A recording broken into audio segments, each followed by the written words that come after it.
Alors, les mots de passe. Alors, d'un côté, si Internet présente quelques risques de téléchargement d'applications et d'ouverture de pièces jointes, je dirais que c'est pas le problème principal.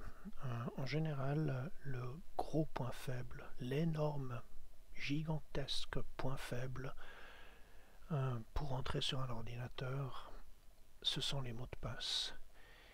Parce que l'utilisateur est un flemmard, et lorsqu'il est un flemmard, qu'est-ce qu'il fait? Il trouve bien plus simple de prendre le même mot de passe pour tout ce qu'il fait. Et bien là, je regrette, je ne sais pas si vous faites partie de ces gens-là, mais si vous avez un mot de passe et que vous utilisez le même pour ouvrir votre ordinateur, le même pour faire vos paiements par Internet, le même pour aller sur Facebook, le même pour aller sur Skype, Instagram, le même pour vous inscrire sur des sites, le même pour prendre vos billets EasyJet, etc., pour louer des voitures, des hôtels. Oh là là là là, pauvre de vous si vous faites ça. Vous avez bien l'impression que c'est bien pratique, mais alors là, vous creusez votre propre tombe en beauté. Parce que, évidemment, il suffit que un de seuls de ces comptes soit piraté par un utilisateur mal intentionné, et ensuite, s'il vous pirate votre compte Facebook, eh bien, il va essayer cet identifiant sur Instagram, il va essayer sur Twitter, il va essayer ailleurs, il va réessayer le même mot de passe, et s'il a le bonheur de voir s'ouvrir tous vos réseaux sociaux et toutes vos choses avec ce mot de passe, eh bien il va s'empresser, et ça c'est du vécu, je connais quelqu'un à qui c'est arrivé, il va s'empresser de changer tous les mots de passe de ses comptes.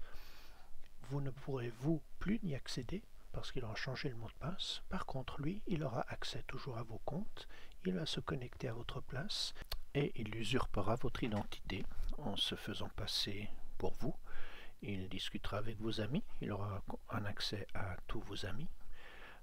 Il pourra les contacter, leur poser des questions, obtenir des informations, peut-être des mots de passe, des informations personnelles. Il pourra donc, en votre nom, faire tout un travail d'arnaque sans que personne se rende compte pendant un certain temps. Et puis il pourra également évidemment monter les uns contre les autres. S'il a de mauvaises intentions, il pourra commencer à insulter les gens, il pourra commencer à déverser toutes les insanités possibles et inimaginables, et tout ça en votre nom. Donc je pense qu'il y a là une grosse responsabilité de chacun d'entre nous de bien faire attention aux mots de passe de manière à protéger le mieux possible nos comptes de réseaux sociaux. C'est aussi protéger les amis qu'on a et avec qui on est en contact. Et lorsque quelqu'un vous contacte par Facebook, est-ce que vous avez déjà une fois demandé, est-ce que c'est vraiment elle qui m'a contacté ou est-ce que éventuellement son compte a été piraté? Allons-y aussi pour la carte de crédit, pourquoi pas, il va commencer à acheter à votre compte, il va télécharger des applications sur iCloud parce que c'est le même mot de passe, enfin voilà, il va prendre votre vie. Donc c'est vraiment quelque chose à éviter absolument, c'est vraiment la source principale des problèmes, c'est la flemmardise de l'utilisateur qui ne veut pas avoir différents mots de passe à retenir. Alors si vous voulez vraiment avoir un bon système, il y a des applications.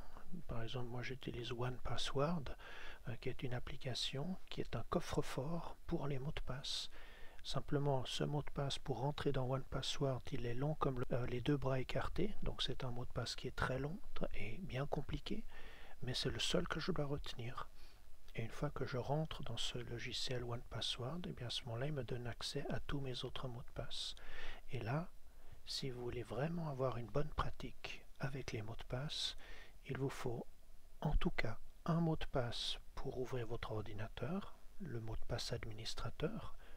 Imaginez que celui-ci soit piraté par quelqu'un qui pirate votre compte Facebook, il prendrait le contrôle de votre ordinateur carrément.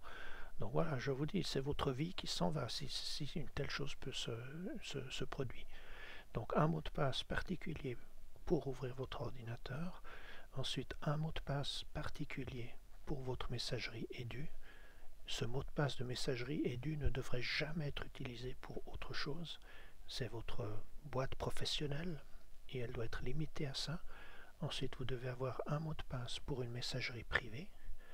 Et puis ensuite, un mot de passe spécial pour le monde Google avec les Google Apps, avec Google Maps et Google machin, Google. Voilà, il faut s'inscrire chez Google. Là, vous prenez une adresse spécifique pour Google. Par exemple, vous la faites sur Gmail. Et puis ensuite, il vous fait une adresse spécifique pour Facebook ou d'autres services. Et l'idée, c'est d'avoir vraiment différents comptes avec des mots de passe et des noms d'utilisateurs différents. Ok, maintenant, à part ces cas précis, il ne faut pas non plus céder à la paranoïa et avoir des mots de passe pour tout et n'importe quoi.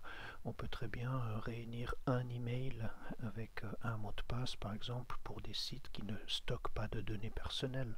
Je pense par exemple à si vous participez à des forums de discussion, si vous achetez des habits, voilà, selon ce que vous achetez sur Internet, des sites de consultation pour consulter des documents pédagogiques, des dictionnaires, enfin toutes sortes de choses. Il y a des sites qui demandent une inscription, mais qui ne stockent pas forcément vos données.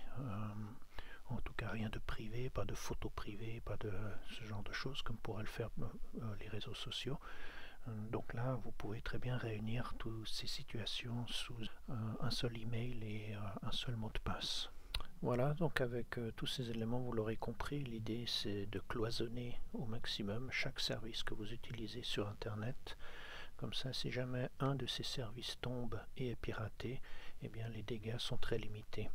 Et surtout, vous ne donnerez pas l'occasion aux pirates de se servir dans vos autres comptes, ou pire encore, de pouvoir avoir le mot de passe administrateur de votre Mac, car s'il prend le contrôle de cet ordinateur, eh bien rien ne l'empêchera de changer son mot de passe, et en changeant le mot de passe administrateur, on se retrouverait dans la situation aberrante où vous seriez en possession de votre ordinateur, mais vous ne pourriez plus le démarrer, car vous ne connaissez pas ce nouveau mot de passe. Voilà, nous avons terminé ce module de prise en compte de l'ensemble des cas ayant besoin d'un mot de passe. On a mis en avant l'importance de gérer les mots de passe, de savoir gérer des mots de passe comme il faut pour se protéger, mais aussi protéger les autres. Il reste maintenant pour le prochain module encore, ce sera un module séparé, de savoir comment créer des mots de passe et comment faire pour qu'ils soient efficaces, inattaquables et qu'un hacker ne puisse pas les craquer.